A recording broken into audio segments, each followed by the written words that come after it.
একটি বিদায় অনুষ্ঠানকে ঘিরে থমকে আছে পুরো মধ্যপ্রাচ্য। কোটি মানুষের ঢল, 5 শহর জুড়ে 6 দিনের শোকানুষ্ঠান, আর বিশ্বের বিভিন্ন দেশ থেকে উচ্চ পর্যায়ের প্রতিনিধিদের উপস্থিতি, সব মিলিয়ে নজিরবিহীন এক আয়োজনের সাক্ষী হতে যাচ্ছে ইরান। ইরানের সর্বোচ্চ নেতা আয়াতুল্লাহ আলী খামেনির জানাজা ও দাফনের প্রস্তুতি ইতোমধ্যে সম্পন্ন করেছে দেশটির কর্তৃপক্ষ। আল জাজিরার প্রতিবেদনে বলা হয়েছে, এটি হতে যাচ্ছে ইরানের ইতিহাসের সবচেয়ে বড় রাষ্ট্রীয় জানাজা ও দাফন অনুষ্ঠান। 6 দিনব্যাপী এই কর্মসূচি ইরান ও প্রতিবেশী ইরাকের মোট 5টি শহরে অনুষ্ঠিত হবে।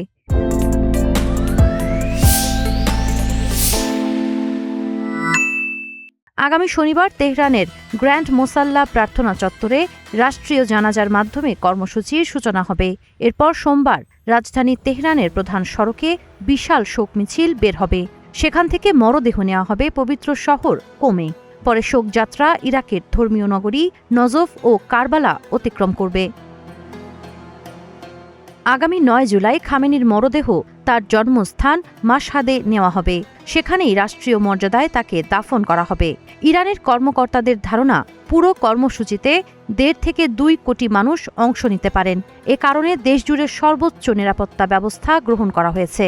আইন শৃঙ্খলা বাহিনীকে উচ্চ সতর্কতায় রাখা হয়েছে এবং গুরুত্বপূর্ণ শহরগুলোতে বিশেষ নিরাপত্তা বলয় গড়ে তোলা হয়েছে। শুধু ইরানই নয়, আন্তর্জাতিক অঙ্গনেও এই আয়োজন ঘিরে ব্যাপক আগ্রহ তৈরি হয়েছে। রাশিয়া, চীন, পাকিস্তান, ভারত, জর্জিয়া ও কিউবা সহ 30টির বেশি দেশের উচ্চ পর্যায়ের প্রতিনিধি অনুষ্ঠানে যোগ দিতে পারেন। এছাড়া প্রায় 90টি দেশের ধর্মীয় নেতার উপস্থিতিরও কথা জানিয়েছে ইরান। পাকিস্তানের প্রধানমন্ত্রী শাহবাজ শরীফও দেশটির পার্লামেন্টে দেওয়া এক বক্তব্যে জানিয়েছেন, তিনি খামেনির জানাজা ও দাফন অনুষ্ঠানে অংশ নেবেন।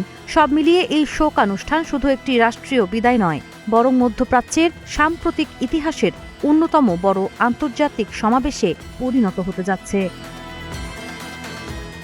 সাবা খান, নাগরিক প্রতিদিন।